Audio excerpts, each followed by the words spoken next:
সকালে ঘুম থেকে উঠে আগে আমার চোখটা চলে যায় আমার পাশের বাড়ির বিল্ডিং এর দিকে। হ্যাঁ, বিল্ডিং এর উপরে দেখতেই পাচ্ছ এখন বাজে সকাল 6:30। তো খুব 6:30টার সময় বলে কি এটা মনে হবে? মনে হবে যেন এটা 9টা বেজে গেছে। খুব পরিমাণে রোদ বেরিয়ে পড়ছে, সূর্য তার কাজ করা শুরু করে দিয়েছে আর আমিও শুরু করে দিয়েছি আমার কাজ। আমার প্রধান কাজ হলো আজকের মিষ্টির দোকানে যাওয়া, মিষ্টির দোকানে গিয়ে করে লাড্ডু কেনা। তো এটা আমার প্রত্যেক মঙ্গলবারের কাজ থাকে, তেমন কিছুই নয়। এখানে চলে গেছিলাম ফুলের দোকানে, ওখান থেকে কিনে নিয়েছিলাম মালা। তো তারপরে আমি গিয়েছিলাম মা কালীর মন্দিরে। হ্যাঁ, এখানে দেখতে পাচ্ছ সাই বাবা টেম্পল। তো সাই বাবা টেম্পলে এখানে আমি পুজো দিয়েছিলাম। প্রথমে যখন গিয়েছিলাম দরজা বন্ধ ছিল, তো তারপরে খুলে গিয়েছিল। আর কালী মাকে দেখতে পাচ্ছ, প্রত্যেক মঙ্গলবারে কালী মায়ের কাছেই আমি যাই। হ্যাঁ, আর এখানে আমি সব পুজোর সমস্ত সামগ্রী নিয়ে তারপরে চলে এসেছি আমাদের ডুমেন ঠাকুরের কাছে। সব পুজো পাঠ কমপ্লিট করে এখানে দেখতেই পাচ্ছ একদম ঘেমে নিয়ে লাল হয়ে গেছি, কারণ এত পরিমাণে গরম। তো গরমের জন্য বাইরে যতক্ষণ থাকবে ততক্ষণে মনে হবে এই বুঝি জীবনটা গেল গেল গেল, কিন্তু না, জীবনটা আমার এখনো আছে। তার জন্য কাজটাও করতে হবে। তো বাধ্য ছাড়ো, ফালতু কথা, কাজ করা শুরু করে দিই। আর এখানে আমি দেখতে পাচ্ছি জানালার পাশে শুয়ে আছি বেডটাতে, আর বসে বসে ভাবছি এখন কি করা যায় কি করা যায়, কারণ পেটটাকেও তো পুজো করতে হবে। ঠাকুর পুজোর পরে তারপরে প্রধান পুজো হলো এরপরে আমি বেরিয়ে গেছিলাম সোজাসুজি দোকানে। দোকানে গিয়ে আমি নিয়ে চলে এসেছিলাম কিছুটা মাটন। তো মাটন নিয়ে আসার পরে আমি এখানে চলে এসেছিলাম, আর আটা শেষ হয়ে গেছিল, তাই আমি এখানে চাকতিতে চলে এসেছিলাম। হ্যাঁ, আমি যেখানে থাকি এখানে চাকতিতে আটা ভাঙানো হয়, মানে আটা ভাঙার মেশিনে। তো ওখান থেকে আটা নিয়েছি, তারপরে চলে গেছিলাম বাজারে। বাজার থেকে নিয়ে নিয়েছিলাম আলু, আর আমি সবসময় মিডিয়াম সাইজের আলু নিই। আলু পেঁয়াজ নিয়ে নেওয়ার পরে এখানে চলে এসেছিলাম এই আন্টির কাছে।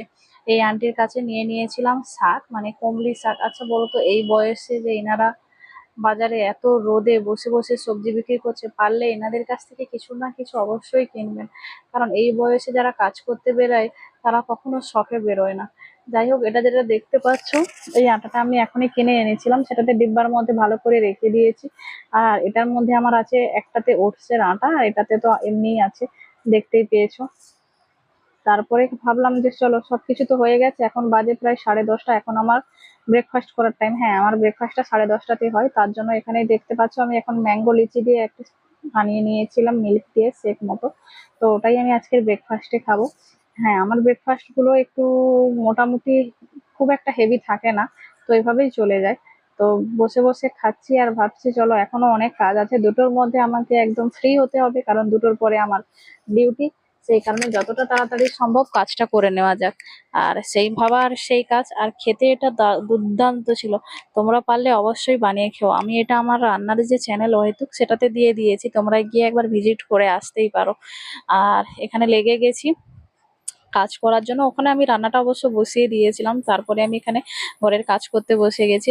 হ্যাঁ, রুমটা অ্যাকচুয়ালি আমরা সবাই সপ্তাহে একদিন একদিন করে ঝাঁটানো হয় পুরো রুমটা, আর যে যার বেড সাইডে সে তার তার প্রত্যেক দিন ঝাঁটায়।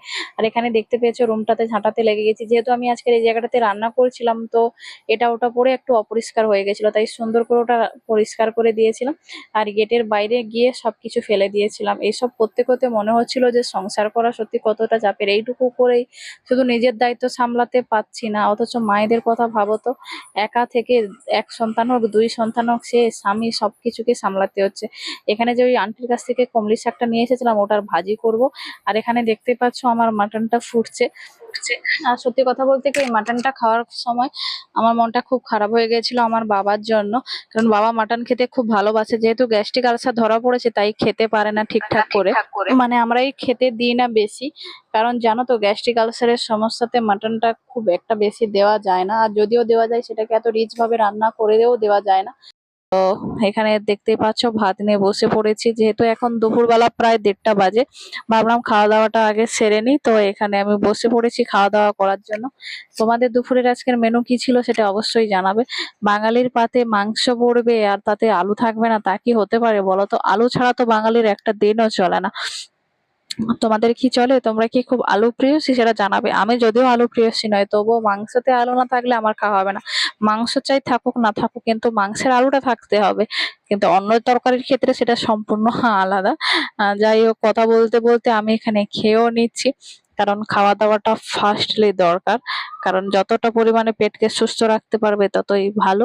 আর মাটনটা যথেষ্ট পরিমাণে ভালো কুকড হয়েছিল, যদিও আমার রান্না করতে প্রায় 3 ঘন্টা টাইম লেগেছিল, কারণ আমি রান্না করি ইন্ডাকশনে। আর ইন্ডাকশনের কথা তো তোমরা বুঝতেই পারছো না, আমার কাছে আছে কোনো প্রেসার কুকার যে আমি প্রেসারে দিয়ে রান্না করব। সেই কারণে প্রায় 2 ঘন্টা মতো টাইম লেগেছিল আমার ইন্ডাকশনে রান্না করতে। তারপরে আমি এখানে ফ্রেশ হয়ে রেডি হয়ে গেছি ডিউটি যাওয়ার জন্য। হ্যাঁ, তেমন কিছুই করতে হয়নি। ডিউটি যাওয়ার জন্য মুখে কিছু লাগাতেও হয় না, জাস্ট একটু লাগিয়েছিলাম লিপস্টিক। আর এখানে তোমরা দেখতেই পাচ্ছ মুখ থেকেই এখন গঙ্গাসাগর বইছে, কিছু করার নেই। এই গরমে ডিউটি যেতে হবে। বাস, বাই বাই, আজকের এটুকু। গরমে যদি ঠিক থাকি আবার দেখা হবে।